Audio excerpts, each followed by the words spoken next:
Hi hello നമസ്കാരം. This is സന്ധ്യ. ഇന്ന് നമ്മളുടെ വൃത്തിബോധത്തെക്കുറിച്ചൊന്ന് ആലോചിക്കാം. ഞാൻ നേരത്തെ പറഞ്ഞല്ലോ, ഞാൻ ഒരു പ്രവാസിയാണ്. ഇവിടെ എൻ്റെ സ്വദേശം പാലാരിവട്ടത്തിനടുത്ത് ആലിഞ്ചുവട് എന്ന് പറയും. അപ്പോൾ പണ്ട് ആലിഞ്ചുവട്ടിലിരുന്ന് ശ്രീബുദ്ധന് ബോധോദയം ഉണ്ടായ പോലെയൊന്നും അല്ല കേട്ടോ ഇത്. ഇങ്ങനെ ചുമ്മാ ഇരുന്ന് ഒരു പുതിയ ജീവിതം തുടങ്ങാനുള്ള ശ്രമത്തിനിടയ്ക്ക് ചില ഭ്രാന്തൻ ചിന്തകളൊക്കെ ഇങ്ങനെ വരും. അത് നിങ്ങളുമായിട്ടൊന്ന് ഷെയർ ചെയ്യണമെന്ന് മാത്രം. ഞാൻ ആലോചിക്കുന്ന ഒരു കാര്യം, നമ്മൾ പ്രതികരിക്കാൻ മറന്നുപോയ ഒരു സമൂഹമായി അധപതിക്കുകയാണോ എന്ന്. വിഷയത്തിലേക്ക് വരുന്നതിന് മുമ്പ് ഒരു കാര്യം പറയാം. ഒരു ചെറിയ യാത്ര കഴിഞ്ഞ് ഞാൻ വരികയാണ്. ഉടുപ്പിയിൽ നിന്ന് എറണാകുളത്തേക്ക് വരണം. അപ്പോൾ മംഗള എക്സ്പ്രസ് ആണ് രംഗം. ഒരുപാട് ലേറ്റായിട്ട് ഉടുപ്പി സ്റ്റേഷനിൽ വണ്ടി വന്നു. വെളുപ്പിന് 3 മണിക്കാണ്. അതിൻ്റെ ഈർച്ചയോടുകൂടി ട്രെയിനിലേക്ക് അങ്ങ് കയറി. ആദ്യത്തെ കാഴ്ച, ആ ബാത്റൂമിൻ്റെ സൈഡിലായിട്ട് വേസ്റ്റ് ഇങ്ങനെ കൂമ്പാരം കൂട്ടിയിട്ടിരിക്കണം. അത് കണ്ട് ഒന്ന് ഞെട്ടി. പിന്നെ നമ്മളുടെ കമ്പാർട്ട്മെൻറ്റിൻ്റെ അകത്തേക്ക് നടന്നു. അവിടെയും തറ മുഴുവനും കുപ്പികളും വേസ്റ്റ്, ഫുഡിൻ്റെ വേസ്റ്റും എല്ലാം ഇങ്ങനെ നിരത്തിയിട്ടിട്ടുണ്ട്. ആൾക്കാർ സുഖമായിട്ട് ഉറങ്ങുകയും ചെയ്യുന്നുണ്ട്. പിന്നെ തറയിൽ മാത്രമല്ല ഈ കുപ്പികളും വേസ്റ്റും ഇടുന്നത്, ക്ലോസറ്റിൽ വരെ ഇട്ട് കളയുന്ന പിന്നത്തെ ദൃശ്യങ്ങളും വ്യക്തമാക്കി തന്നു. പക്ഷേ ഉടുപ്പിയിലേക്ക് പോയപ്പോൾ ഞാൻ കണ്ടിരുന്നു ക്ലീൻ ചെയ്യാൻ ആൾക്കാരുണ്ട്. അപ്പോൾ ക്ലീൻ ചെയ്യാൻ ആൾക്കാരില്ലാത്തതല്ല പ്രശ്നം.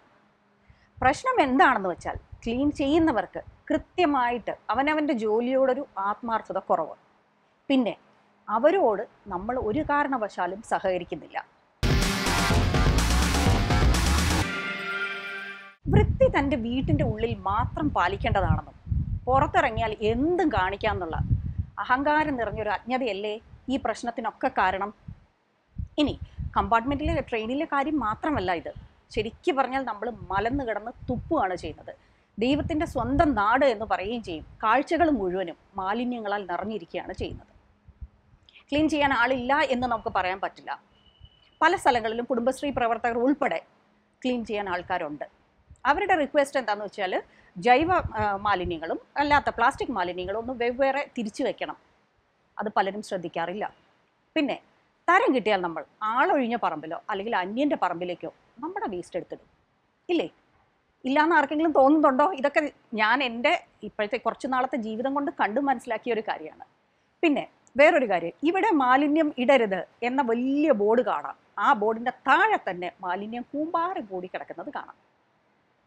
വേറൊരു കൂട്ടരുണ്ട്, ഇതെല്ലാം കണ്ടിട്ട് ഇതൊന്നും എൻ്റെ ജോലിയല്ല, ഇതെല്ലാം സർക്കാരിൻ്റെ ജോലിയാണ് എന്ന് വിചാരിച്ച് വളരെ നിസ്സംഗരായി പോകുന്ന മറ്റൊരു കൂട്ടർ.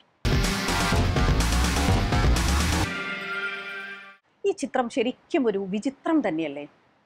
ഈ മാലിന്യങ്ങൾ മുഴുവൻ അഴുകുകയും കൂട്ടത്തിൽ മഴയും അങ്ങനെ വരുമ്പോഴാണ് തക്കാളിപ്പനി, ഡെങ്കിപ്പനി, എലിപ്പനി ഇതെല്ലാം അങ്ങ് പെയ്തിറങ്ങുന്നത്. സർക്കാരിനെ മാത്രം കുറ്റം പറഞ്ഞുകൊണ്ട് നമുക്ക് കൈ കഴുകാൻ പറ്റുമോ? നമുക്കും ഒരു ഉത്തരവാദിത്തമില്ലേ? ക്ലീൻ ചെയ്യാൻ അസൈൻ ചെയ്തിരിക്കുന്നവർ ആത്മാർത്ഥമായി അവരവരുടെ ജോലി ചെയ്യുക. ദീർഘവീക്ഷണത്തോടുകൂടി പരിപാടികൾ ആസൂത്രണം ചെയ്യുക. പിന്നെ ആത്മാർത്ഥമായി ജോലി ചെയ്യുന്നവർ, അവരോട് നന്നായി സഹകരിക്കുന്ന ജനത. ഇതൊക്കെ എൻ്റെ ഒരു ഉട്ടോപ്യൻ ചിന്താഗതിയായിട്ട് അവശേഷിക്കുമോ?